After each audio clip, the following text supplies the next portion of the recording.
So welcome everyone. My name is Kara George. I work at the Children's Trust Fund Alliance as the Alliance National Parent Partnership Associate, and I am overjoyed to be here in this very moment with all of you today, kicking off our first Birth Parent National Network quarterly call. We have an exciting presentation for you all today, where we're going to be talking about celebrating National Parent Leadership Month.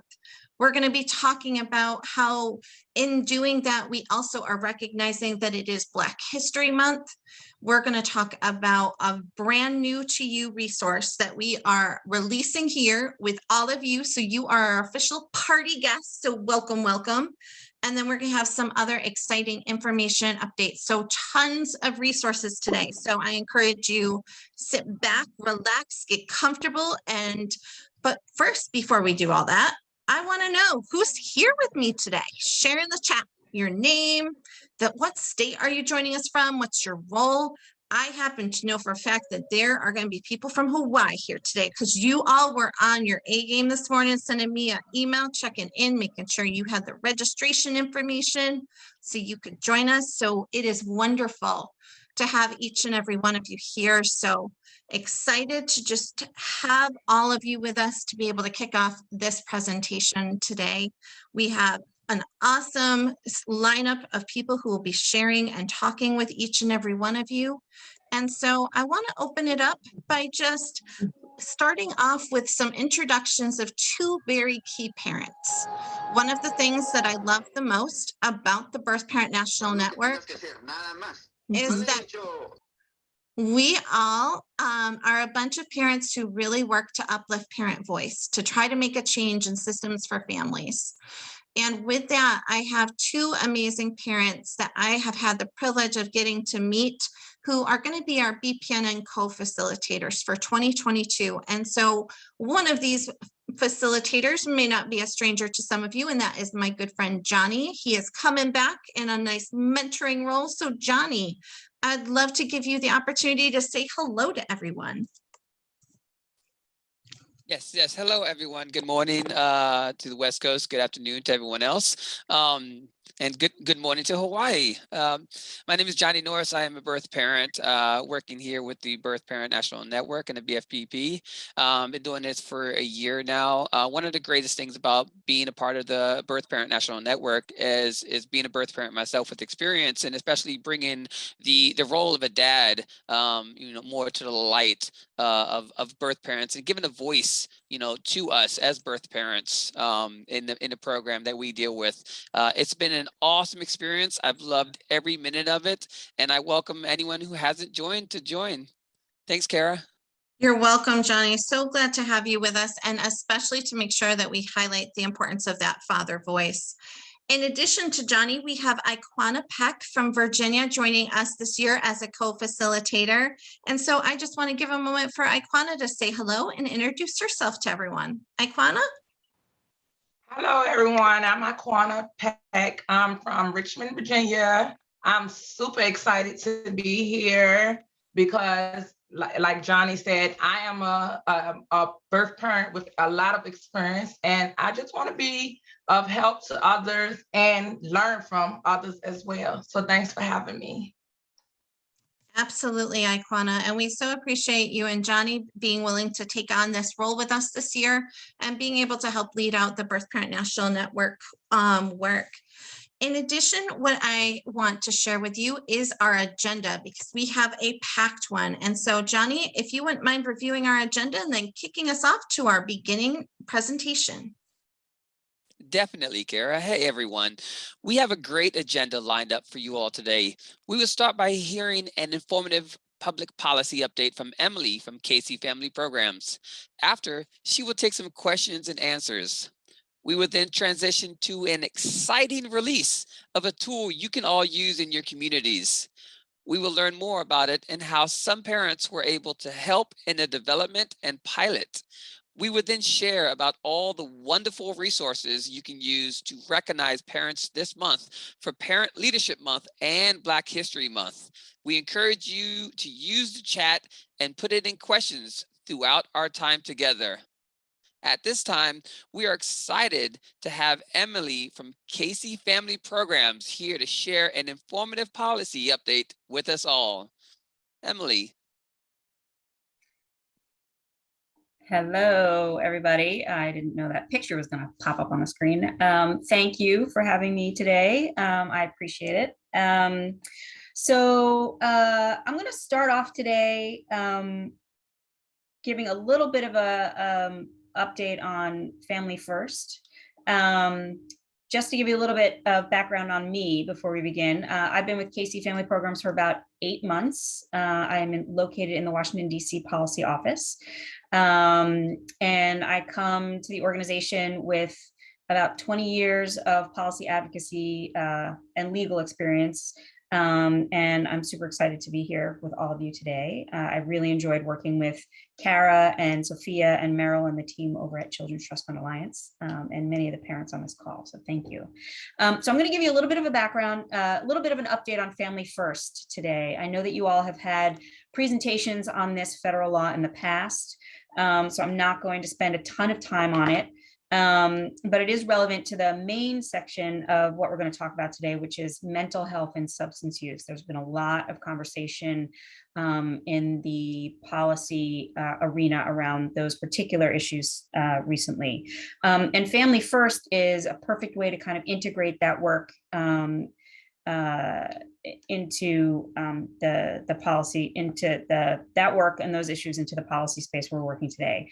So you all know that Family First was passed in 2018, and it was kind of a revolutionary way to look at the child welfare system and how we do child welfare work. Family First was long overdue historic reforms, and the goal is to help keep children safely with their families and avoid the traumatic experience of being removed from families and caregivers and being placed into foster care. And in passing the law, Congress recognized that too many families were being unnecessarily separated. And especially when there could be safe and loving care given to folks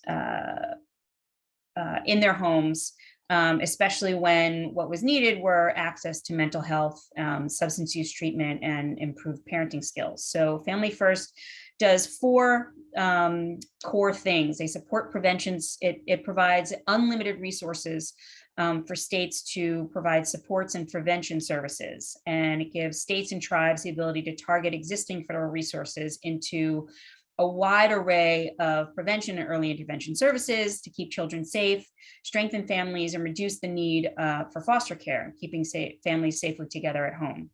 Family First also provides support for kinship caregivers, federal funding, kinship navigator programs to link relative caregivers with a broad range of services in their communities. Family First also establishes much needed requirements and reforms to the placement of young people in residential treatment centers. And Family First also improves services to older youth, allowing states to offer services to youth who've aged out of care up into the age of 23, along with adding flexibility to their educational voucher programs. So up on the slide in front of you, now all states need to develop Family First 4E prevention plans before they can access the funding that Family First provides. So here we have folks are usually interested in what their states are doing. So here we have an updated list of Family First states that have Family First approved plans, and that number is now up to 20. And you can see the list of states there. It's actually 19 states and the District of Columbia. And we have 1 tribe with an approved Family First plan. And there are 17 states with submitted plans, which means that they're just awaiting approval from the federal government, from HHS, in order to be able to access Family First funds. We have 3 tribes that have submitted plans that are waiting for approval. So we're on the right track where a number of states are moving toward being able to access those unlimited funds for prevention services, kinship caregiver services, residential treatment placements, and services, improved services to older youth. Now, all this kind of sets up the conversation that we're going to have today, where if you want to advance to the next slide, that would be great. Where there's been a huge much needed focus in the policymaker space at the federal level on mental health and substance use. And there are many reasons for this. The most prominent of which is the COVID-19 pandemic has really highlighted what we have. What we have. We'll just do all that we have right now in a single email with the link to that. What we have heard characterized as a mental health and substance use crisis, for lack of a better term. So we have a number of federal entities. The U.S. Department of Health and Human Services has shown a spotlight on the mental health and substance use crisis we're facing now with the recent publication of the Surgeon General Advisory on Youth Mental Health.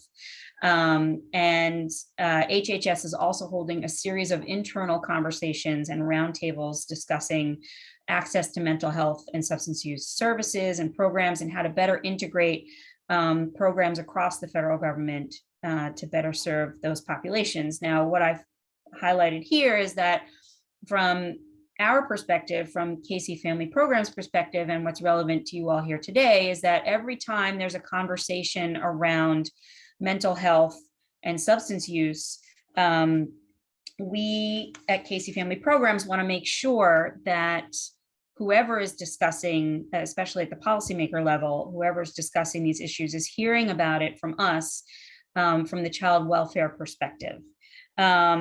And so I'm going to actually pause on this for a moment and just go and give you a little bit of background information. We're going to go a little bit out of order here, and I apologize to the person who's advancing the slides.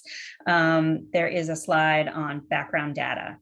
There we go. So I want to share some background information with you to kind of set the stage from the youth, parent, and child welfare perspective. And I share this information with you, some data and statistics about what we know regarding youth and parents and families who struggle with mental health and substance use. I just want to flag that some of these statistics and some of this information might be a little bit startling, but this is the information that we share with policymakers because we need them to understand the urgency and the gravity of the challenges that families, youth, and particularly parents face from a child welfare perspective. And we know that these numbers can't communicate the whole story, which is why we also know that data alone is not enough. And this is why whenever possible, we work with parents, youth, kin, and caregivers to provide lived experience perspectives. The parent voice in particular in this area is so critical in providing a complete picture of the challenges that families face every day. And this has only become more critical during the COVID-19 pandemic, as we've seen the numbers in each of the categories that I'm going to present to you rise over the last 2 to 3 years. So in general, about 1 in 5 adults in the US lives with a mental illness. And on average, about 8.7 million kids in the US, which is about 12% of the child population under 18, lives with at least one parent who has what is classified as a substance use disorder. And we know that a parent or caregiver's mental health and substance use can be a risk factor, which heightens the potential for child abuse and neglect, as these factors can sometimes compromise parenting. 1 in 8 children in the United States, about 12.5% of the country's total child population, will be confirmed as a victim of abuse and neglect before they turn 18. At least 41% of children and youth entered foster care in 2019 did so due to mental health and substance use disorders. And we know that untreated substance use disorders among parents contributed to at least 34% of those entries in 2019. In the past decade, opioid misuse and dependence has escalated in many communities, including among pregnant and parenting women. We know that during the COVID-19 pandemic, there's been a substantial increase in reported substance use and opioid-related deaths across the country. In one staggering statistic, there were 81,000 drug overdose deaths in the 12 months ending in May 2020, which is right in the heart of the beginning of the pandemic.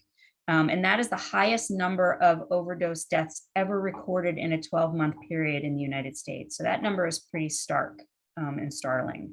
So we know that COVID-19 has had a significant impact on mental health and substance use across the board, but particularly for families and youth who are struggling.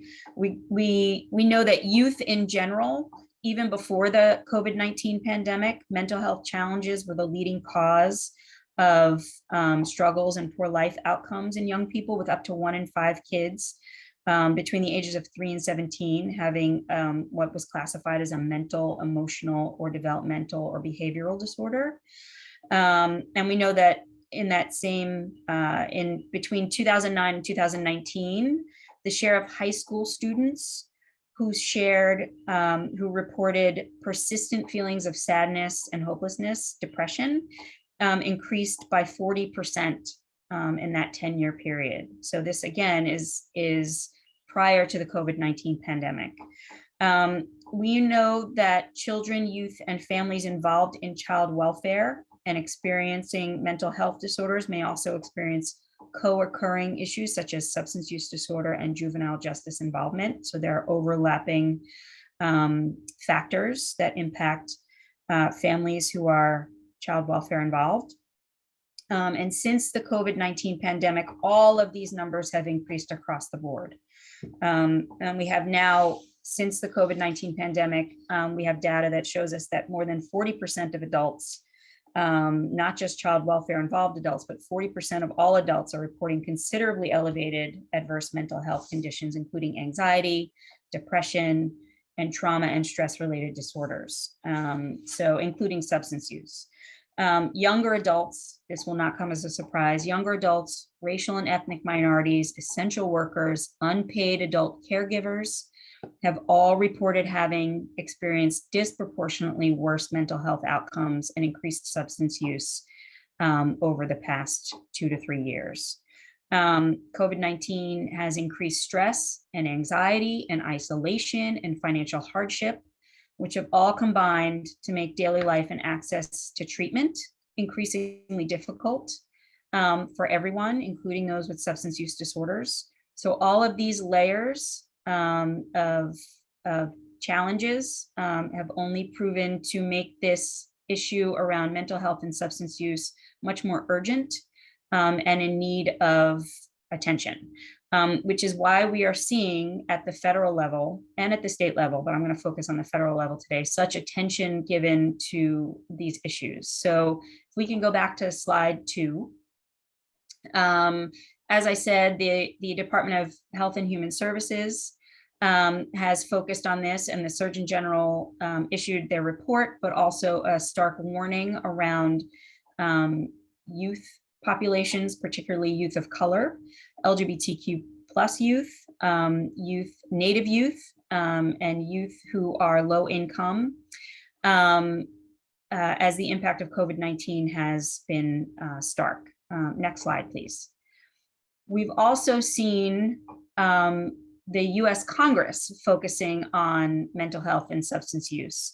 And in the US Senate, just within the past 2 weeks, we have seen numerous hearings held in both the House and Senate. In the US Senate, the Committee on Finance, which is the committee that deals mostly with family first funding distribution, and the Committee on Health, Education, Labor, and Pensions is also, they've both held hearings recently in the US on the Senate side, and in the US House of Representatives, the Ways and Means Committee, which is the House side, Family First, the Ways and Means Committee distributes the funding having to do with the Family First law in the US House of Representatives. And the Committee on Energy and Commerce, which some may think, why is the Committee on Energy and Commerce holding hearings on, they're actually holding their hearing today on mental health and substance use disorder. And the reason for that is that Energy and Commerce has jurisdiction over health. They have a health subcommittee, and they focus on Medicaid, Medicare, CHIP, and they also look specifically at mental health and substance use as part of their jurisdiction in their health subcommittee. Advance 2 slides, please. So that gives you a little bit of a framework for who is looking at mental health and substance use disorder, a little bit of the background on kind of the populations that we're looking at and why this issue has come to the forefront right now on the federal level. And now I'm going to talk to you a little bit about the work that we have tried to highlight from Casey Family Programs perspective in our work with policymakers whenever we're talking to folks about these issues. And again, when we talk to policymakers, we talk about the child welfare communities that we serve, but we also lift up every single time we talk to a policymaker, we lift up not just what the research and data shows us, but also that the voices of lived experience are critical to these conversations. And several of these committees who have held hearings have either heard testimony from people with lived experience in these spaces or have committed to continuing conversations with those with lived experience in these spaces. And we are committed to making sure that child welfare involved youth and parents are all at the table talking to our policymakers. So when we talk to policymakers about mental health and substance use, we try to point them towards Family First, which is a perfect resource and vehicle to address many of the concerns we have in the child welfare space, right? So Family First provides, again, unlimited resources for states and tribes to access community-based services, to fund community-based programs and services, to access funding to develop programs to address mental health and substance use disorders. And specifically what we've suggested to Congress is that we develop parent, youth, and peer support programs in improving access for children and young people to mental health and substance use disorder programs, development of parent, youth, and peer support programs, family resource centers, which have proven to be key community-based services, kinship navigator programs, and other community-based prevention services that move children with complex mental and behavioral needs out of the residential care framework and back into receiving services in their families and communities using a wraparound service model. We also talk about ensuring that any infants and toddlers who come to the attention of child welfare receive comprehensive and age-appropriate assessments for mental health needs, and that their caregivers have access to mental health services and supports that are identified as necessary for their safety, health, and well-being. Again, the focus is keeping families safely together by providing those community-based in-home services rather than separating families and removing children. We talk about ensuring that all programs and policies administering these programs are trauma-informed, and they're used throughout family and child serving agencies, including behavioral health agencies and child protection agencies. It's critical that all services accessed by child welfare involved families, youth, and parents are all trauma informed. We again reiterate that none of these programs should be developed without voices of lived experience at the table. We look at also strengthening the workforce of mental health and substance use providers, recruiting and retaining a diverse pool of behavioral service, health service providers that have undergone extensive implicit bias training and can provide culturally competent services to a wealth of communities is very, very critical. That includes increasing the pipeline of undergraduates and graduates in professional programs through scholarships, loan forgiveness, all kinds of programs. We talk about engaging youth and parents, again, with lived experience to identify barriers in accessing services and to co-design solutions along with service providers in a variety of jurisdictions. We recommend developing and growing peer support programs, such as parent partner programs, youth support partner, and peer recovery coaches. These have all proven incredibly successful to help bridge the cultural and communication gaps. that arise between families and child welfare agencies. We encourage an increase in the development of quality family-based residential treatment centers.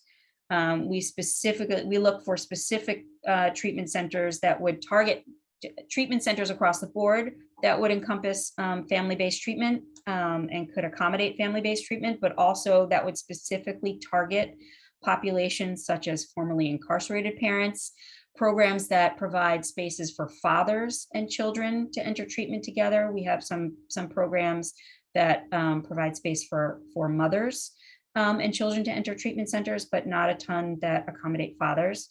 And also treatment centers that are specific to native and tribal communities. We've seen some really successful programs in those communities that we'd love to see replicated. We'd like to see increased support for and development of culturally competent, trauma-informed, family-based programs, again, to assist survivors of domestic violence. We know there's an overlay of factors that come with child welfare involvement, and domestic violence is oftentimes one of them.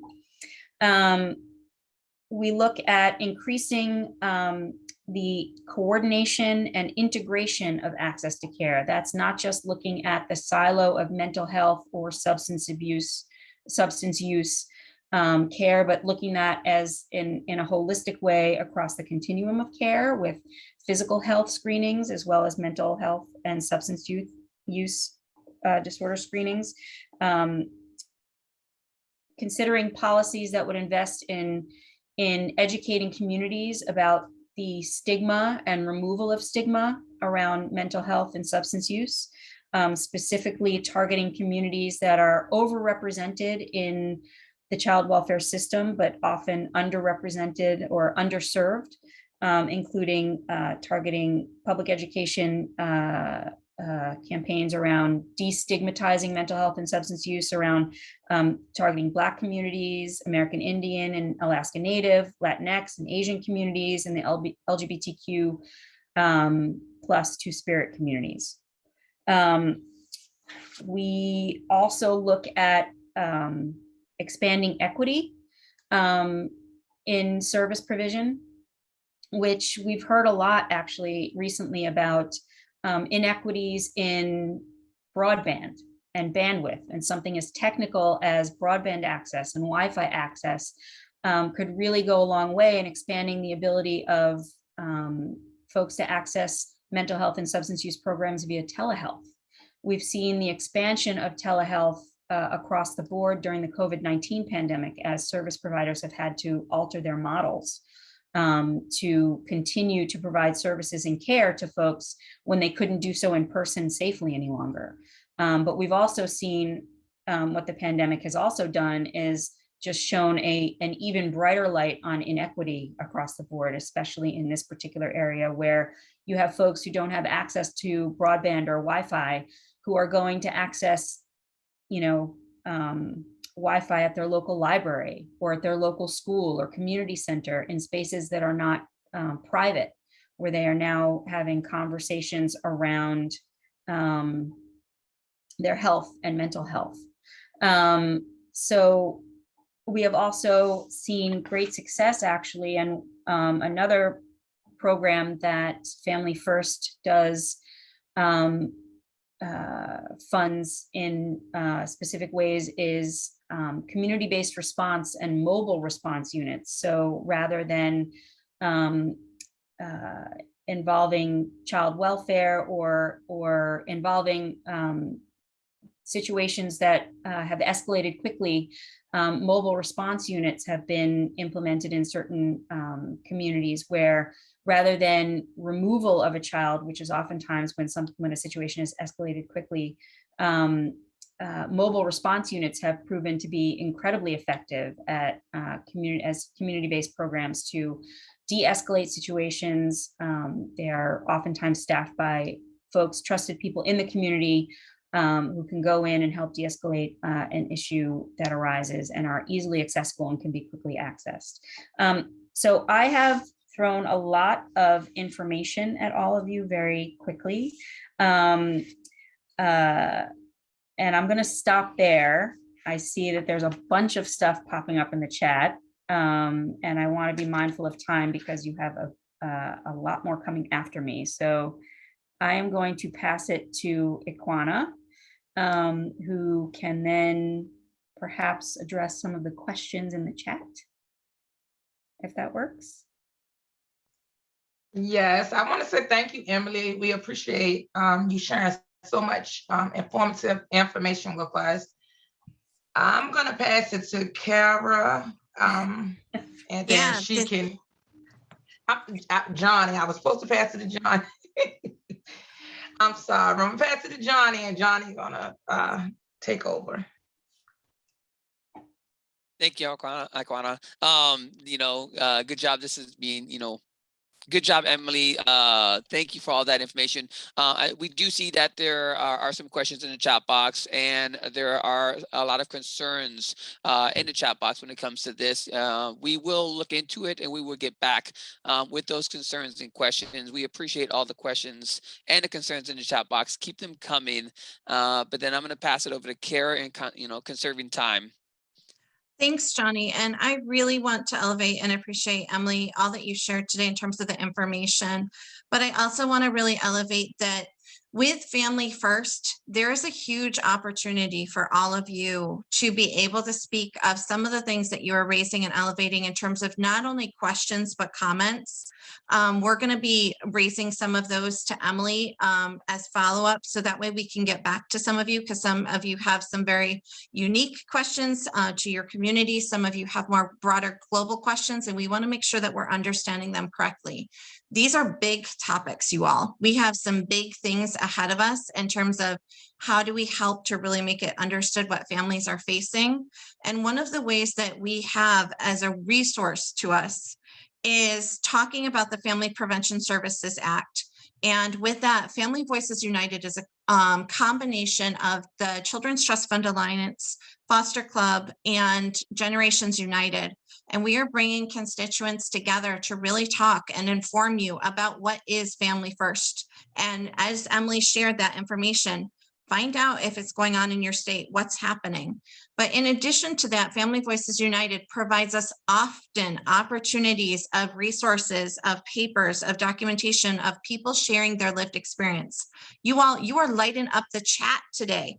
We need that happening when there's share your perspective questions. You answering, taking that opportunity to share with them your perspective. Right now, the question out there is, if we want to keep young people with their families, what supports do relatives and kinship caregivers need, so that way we can help keep families strong and, most importantly, together. So if you've never done a share your perspective, I encourage you to do it. And do you see the fine print? This is the part that they don't always promote too loudly. There's a chance to win $50, you all, for just sharing your thoughts. So I encourage you, be watching for this when it comes in your email. Respond, give them what you know, because all of you have so much to offer. All of you have so many different experiences that are important for us to elevate, so that way the voice of parents gets out there. But Emily, thank you so much for a fantastic first time being with us, sharing about a policy update. We really appreciate it, and we look forward to seeing and hearing more updates when you come back for our next quarterly webinar. Thanks, everybody.